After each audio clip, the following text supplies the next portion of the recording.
नमस्कार बच्चों, एक बार फिर से ऑनलाइन शिक्षण में आपका हार्दिक स्वागत है। अगले वीडियो में हमने देखा कक्षा 9 और 10 में समास। समास किसको कहते हैं, समास क्या है, तो हमने देखा था अगले वीडियो में कि समास की परिभाषा, समास क्या है, समास किसको कहा जाता है। सम प्लस आस बराबर समास। समास की परिभाषा क्या थी, तो दो अलग अलग शब्द है, उन दो शब्दों को एक करने की प्रक्रिया को या तो जोड़ने की प्रक्रिया को समास कहा जाता है। दो शब्द अलग अलग दिए गए हैं, उनको हमें एक करना है और उन एक करने की प्रक्रिया को हम समास कह सकते हैं या तो उसको समास कहा जाता है। अब हमें देखना है कि समास और समास की परिभाषा। सम प्लस आस बराबर समीप रचना करना हमने देखा था अगले वीडियो में, और तब मैंने कहा था कि समास के जो प्रकार है वो हम अगले वीडियो में देखेंगे। तो फिर आज हमें बात करनी है कि समास के प्रकार। समास के 6 प्रकार है और द्वंद्व समास के और 3 उसके पेटा प्रकार दिए गए हैं। तो सबसे पहले समास के प्रकारों की हम बात करें तो पहले हम देखें समास का पहला प्रकार तत्पुरुष समास की। तत्पुरुष समास क्या है, तत्पुरुष समास किसको कहा जाता है, क्या है तत्पुरुष समास। तो समास को अच्छी तरह से जानने के लिए आपको अपनी नोटबुक में ये साथ साथ लिखना पड़ेगा, ठीक है। तो फिर तत्पुरुष समास किसको कहा जाता है, जब उत्तर पद प्रधान हो। देखो बच्चों, समास में कक्षा 9 और 10 में दोनों में व्याकरण विभाग में आपको समास आएंगे, टेस्ट में पूछा जा सकते हैं, परीक्षा में आएंगे। तो फिर समास में 2 पद होता है, एक उत्तर पद होता है और दूसरा पूर्व पद होता है। तो पहला जो पद है उसको हम पूर्व पद यानी कि पहला जो है उसको पूर्व पद कहते हैं, और दूसरा जो वाक्य है या तो पद वाक्य जो है पद है उसको हम उत्तर पद कह सकते हैं, ठीक है। तो इन पूर्व पद और उत्तर पद दोनों में कौन से प्रकार में क्या क्या अंतर आता है वो हमको देखना है। तो तत्पुरुष समास के परिभाषा में लिखा है कि जब उत्तर पद प्रधान हो, जब जो उत्तर पद होता है वो प्रधान हो और विग्रह करने पर विभक्ति चिन्ह आए।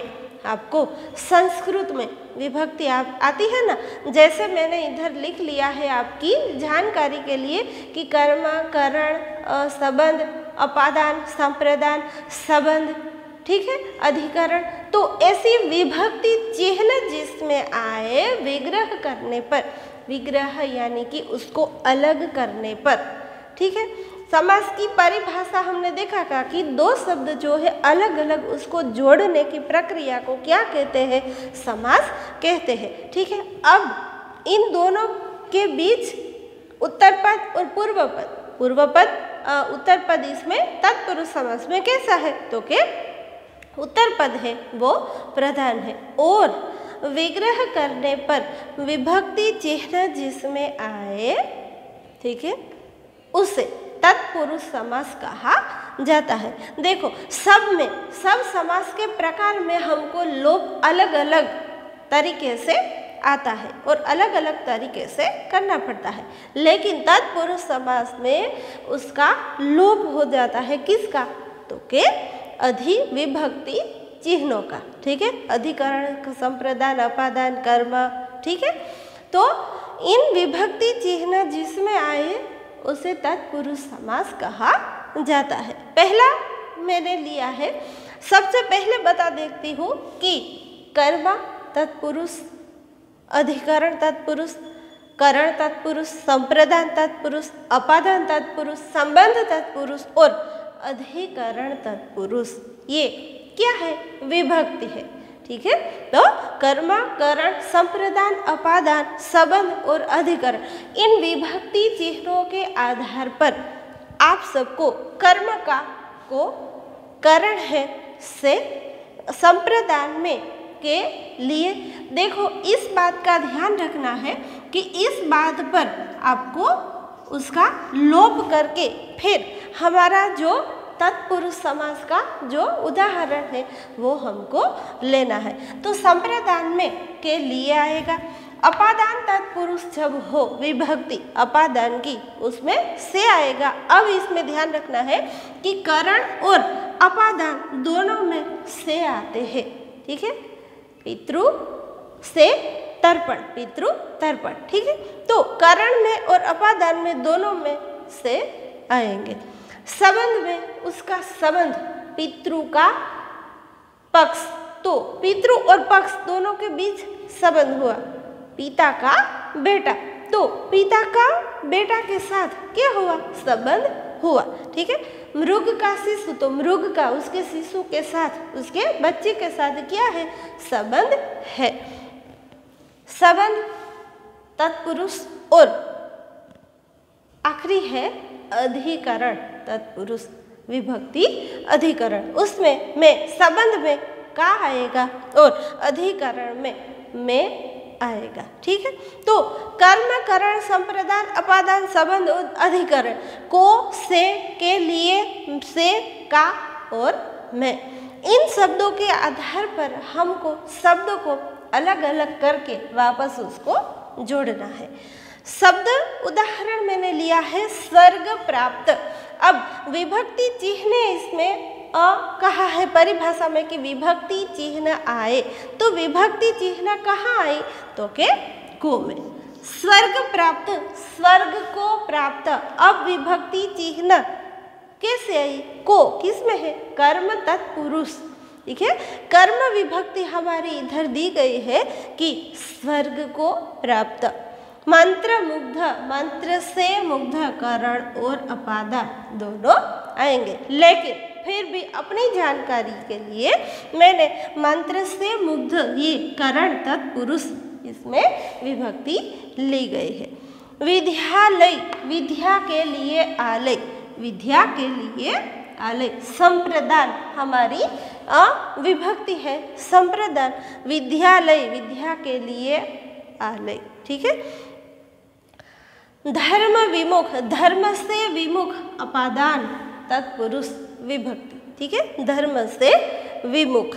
पितृपक्ष, पितृ का पक्ष, संबंध, अधिकरण जो है संबंध जो है वो क्या है? विभक्ति चिन्ह संबंध का पितृ का पक्ष, पितृ पक्ष। और है अधिकरण में दिया गया है। ठीक है, तो ये अधिकरण में आएगा कर्मवीर, कर्म में वीर, कर्मों में जो वीर है वह। ठीक है, तो स्वर्ग को प्राप्त, स्वर्ग प्राप्त। मंत्र से मुग्ध, मंत्र मुग्ध। विद्या के लिए आलय, विद्यालय। धर्म से विमुख, धर्म विमुख। पितृ का पक्ष, पितृपक्ष। और धर्म, कर्म में वीर, कर्म वीर। अधिकरण, संप्रदान, अपादान, कर्म और करण, विभक्ति में से हमको ये अलग अलग उसका लोप करके फिर तत्पुरुष समास हमको बनाना है। दूसरा है कि उपपद तत्पुरुष, तत्पुरुष समास हमारा आता है। तत्पुरुष समास का दूसरा जो प्रकार है उसको हम उपपद तत्पुरुष कह सकते हैं। कभी कभी आपको उपपद तत्पुरुष जो है वो परीक्षा में पूछा जाता है, या तो उसका सिर्फ उदाहरण देकर आपको मिला जाएगा कि उपपद तत्पुरुष बताइए। ठीक है, एक आपको मिलेगा उदाहरण तत्पुरुष का और दूसरा आएगा उपपद तत्पुरुष का। तो उपपद तत्पुरुष का कब कहा जाता है? तत्पुरुष समास में क्या थी उसकी परिभाषा की? जब उत्तर पद प्रधान हो तथा विग्रह करने पर विभक्ति चिन्ह आए तब उसे तत्पुरुष समास कहा जाता है। अब उपपद तत्पुरुष है कि जब उपपद तत्पुरुष समास का दूसरा पद जो है ऐसा कृदंत है, कृदंत भूत कृदंत, आपको जो कृदंत संस्कृत में आते हैं उस कृदंत को भी आपको याद करना पड़ेगा कि ऐसा कृदंत हो जिसका स्वतंत्र उपयोग न हो, उसको उपपद तत्पुरुष कहा जाता है। स्वतंत्र इसका उपयोग नहीं है, जब हम कराते हैं तभी उसका उपयोग होता है। ठीक है। अब उदाहरण मैंने लिए हैं मनोहर, मन को हरने वाला। मन को हम ऐसे ही नहीं प्राप्त कर सकते, जब हमारा मन हो तब हम उसे प्राप्त कर लेते हैं। तो इसकी परिभाषा आपको देखनी पड़ेगी कि जब उसका स्वतंत्र उपयोग नहीं है उसे तत्पुरुष उपपद तत्पुरुष समास कहा जाता है। तो मन को हरने वाला मनोहर, गिरी को हम धारण ऐसे नहीं कर सकते कि चलो हम चल दिए और गिरी को धारण कर लिया। जब हमारा मन हो वो स्वतंत्र से नहीं कर सकते, जब हम उसे कराते हैं तभी हम उसे धारण कर सकते हैं। गिरिधर, गिरी को धारण करने वाला। ठीक है। उपपद तत्पुरुष समास कभी कभी पूछा जाता है, लेकिन फिर भी आपको याद करना होगा कि उपपद तत्पुरुष कभी भी आए तो आपको याद आ जाएगा। उसके बाद हम समास का दूसरा प्रकार, पहला तत्पुरुष देखा, तत्पुरुष समास का दूसरा भी उपपद तत्पुरुष, और अब है द्विगु समास। तो द्विगु समास किसको कहा जाता है कि जिस समास में पहला पद संख्यावाचक विशेषण हो। अब विशेषण क्या है, देखा ना आपने कि विशेषण संख्यावाचक विशेषण। ठीक है। तो इस विशेषण में कहा गया है, कौन सा विशेषण लिया गया है, संख्यावाचक विशेषण। ठीक है। तो जिस समास में पहला पद जो होता है वो क्या होता है, संख्यावाचक विशेषण, उसमें संख्या दी गई होती है, 1 हो, 2 हो, 4 हो, 5 हो, 6 हो। ठीक है। कोई भी संख्या दी गई हो तो संख्यावाचक विशेषण हो और पूरा जो पद है वो समूह का जब बोध कराता हो उसे द्विगु समास कहा जाता है। जिस समास में पहला पद संख्यावाचक विशेषण हो और पूरा समास समूह का बोध कराए उसे संख्यावाचक विशेषण के साथ लगने पर तब उसे द्विगु समास कहा जाता है। तो उदाहरण मैंने लिए हैं चौराहा, 4 राहों का समूह। ठीक है।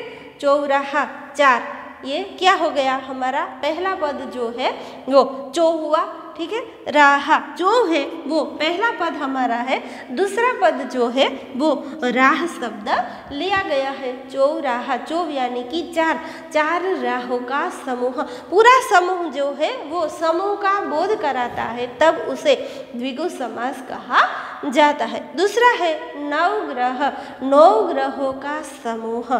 ठीक है। सप्ताह, 7 दिनों का समूह।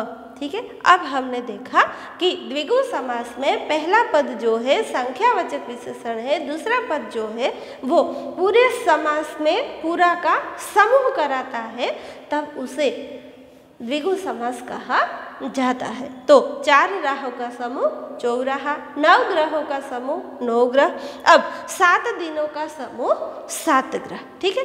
अब हम आगे देखेंगे, बात करते हैं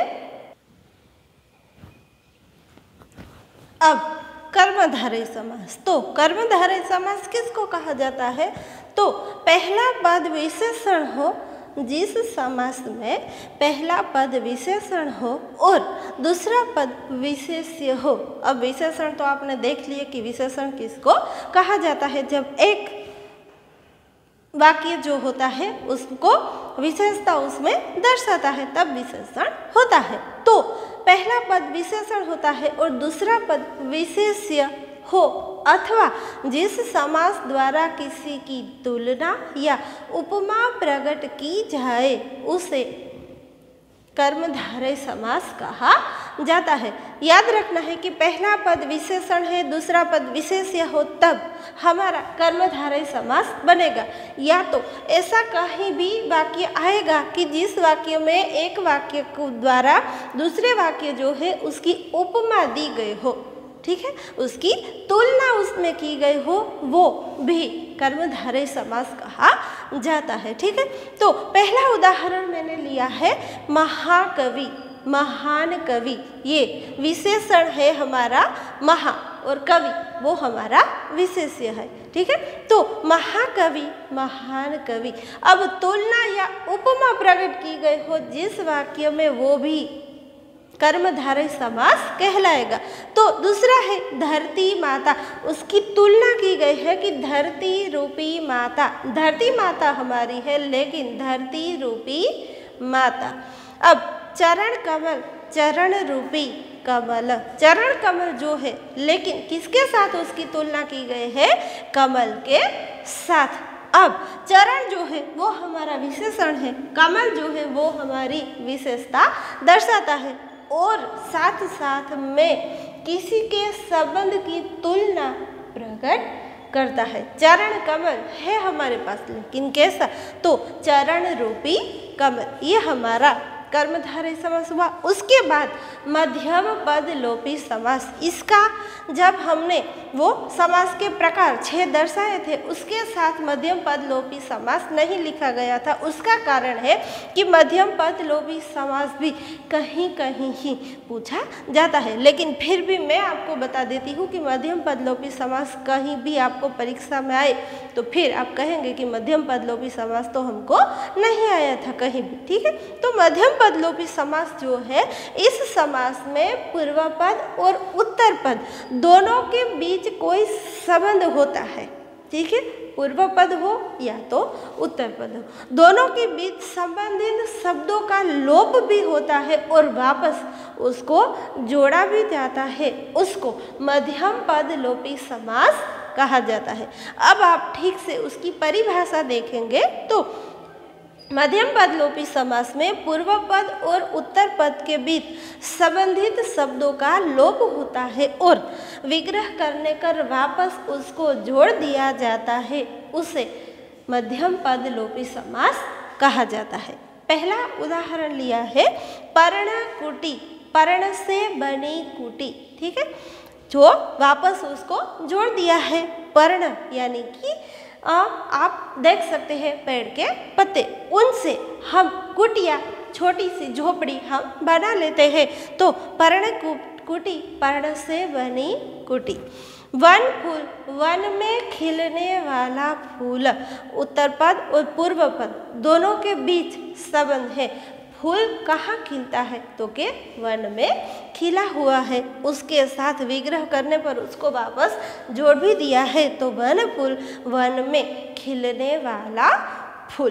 तो बच्चों हमने देखा आज तत्पुरुष समास, उपपद तत्पुरुष समास, मध्यम पद लोपी समास और कर्मधारय समास। अगले वीडियो में हम बात करेंगे आगे अवयवी भाव समास की। तो तब तक आपको इस समास को अपनी नोटबुक में एक बार लिख लेना है और अच्छे से समास को याद करना है।